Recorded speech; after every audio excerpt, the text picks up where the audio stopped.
दिल्ली शराब घोटाले में के कविता की अंतरिम जमानत याचिका सोमवार को राउज एवेन्यू कोर्ट ने खारिज कर दी। स्पेशल जज कावेरी बवेजा ने याचिका को खारिज करते हुए कहा कि के कविता को अंतरिम जमानत देने का ये सही समय नहीं है।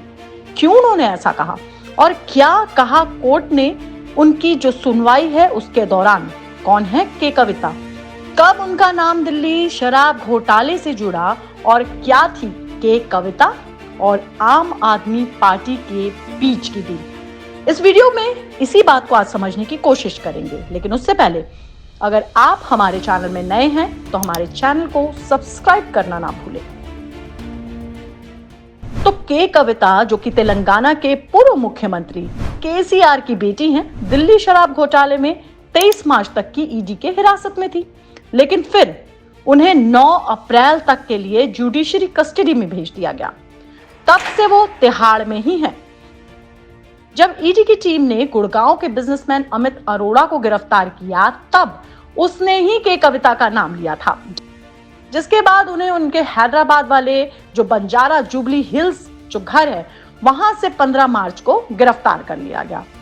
23 मार्च तक वो ईडी की हिरासत में थी, तब से वे तिहाड़ में ही हैं। यहां हम आपको बता दें कि केजरीवाल की तरह इन्होंने भी ईडी के कई समन भेजने के बाद भी जो है वो ईडी के समक्ष वो नहीं आई और सुप्रीम कोर्ट की कार्रवाई का हवाला देते हुए पेश होने से इनकार कर दिया। फिर क्या था, ईडी पहुंच गई के कविता के घर और 8 घंटे की तलाशी और कार्रवाई के बाद शाम को 7 बजे उनको हिरासत में ले लिया। और अब के कविता की जमानत की जो अर्जी थी उसको क्यों खारिज किया गया और कोर्ट में क्या क्या कहा गया? तो के कविता ने अपने 16 साल के बेटे की परीक्षा का हवाला देते हुए अंतरिम जमानत की मांग की थी। उन्होंने कोर्ट से कहा था कि उनके बेटे को मां के मॉरल सपोर्ट और इमोशनल सपोर्ट की जरूरत है।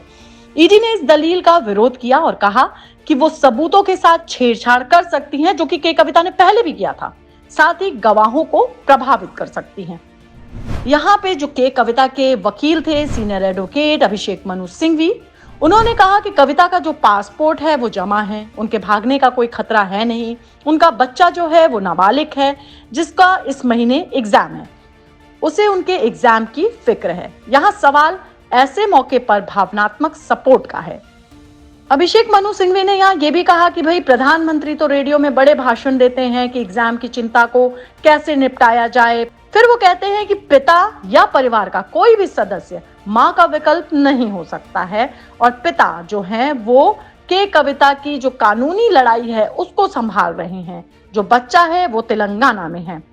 इसका जवाब देते हुए ईडी की तरफ से सीनियर एडवोकेट जोहेब हुसैन जी ने जवाब दिया कि किसी भी महिला के लिए कानून में कोई अपवाद नहीं है। यह महिला राज्य की बड़ी राजनेता है। कविता को इंडो स्पिरिट से फायदा पहुंचा और कंपनी में अरुण रामचंद्र जो है वो उन्हीं के लिए काम कर रहे थे। हम केवल बयानों पर भरोसा नहीं कर सकते, हमारे पास व्हाट्सएप चैट और दूसरे सबूत भी हैं। उन्होंने डर जताते हुए कहा कि वे अपने फोन से एविडेंस जो है उसको खत्म करके गवाहों को प्रभावित भी कर सकती हैं, जैसा उन्होंने पहले भी किया है और उसके जो सबूत है वो ईडी के पास हैं। और ये कहकर उन्होंने जो है वो जज साहिबा के आगे जितने भी एविडेंस थे, जितने भी दस्तावेज थे वो रखे, जिसके बाद फिर यही कहा गया कि कविता ने हमसे कहा था कि वे अपने मोबाइल ईडी को देंगी। उन्होंने 9 मोबाइल भले ही ईडी को सौंपे, लेकिन सारे के सारे जो मोबाइल थे वो फॉर्मेट कर दिए गए थे पहले ही। और जब ईडी ने इसके बारे में उनसे पूछा तो वो बातों को टाल मटोल करने लगे। साथ ही ईडी ने यह कहा कि ये पहली बार नहीं है, कम से कम 100 डिवाइसेस ऐसे हैं जिनका डेटा के कविता डिलीट कर चुकी हैं, वो डेटा जो है वो गायब हो चुके हैं। ईडी ने कहा है कि इस केस में उन्हें सफलता मिलने ही वाली है और अगर ऐसे में कविता को किसी भी तरीके की राहत मिल जाती है तो इससे जो जांच है उस पर असर पड़ेगा, क्योंकि वो जो है के कविता वो बहुत ही प्रभावशाली हैं। वो लोगों को प्रभावित कर सकती हैं, गवाहों और बयानों को बदलने के लिए दबाव डाल सकती हैं, जो उन्होंने पहले भी किया है। दोनों ही वकीलों की दलीलों के बाद कोर्ट ने अपना फैसला सुनाया, कविता की याचिका को खारिज कर दिया। जज कावेरी बवेजा ने साफ साफ कहा कि उन्हें अंतरिम जमानत देने का ये सही समय नहीं है। लॉ स्ट्रीट भारत की रिपोर्ट।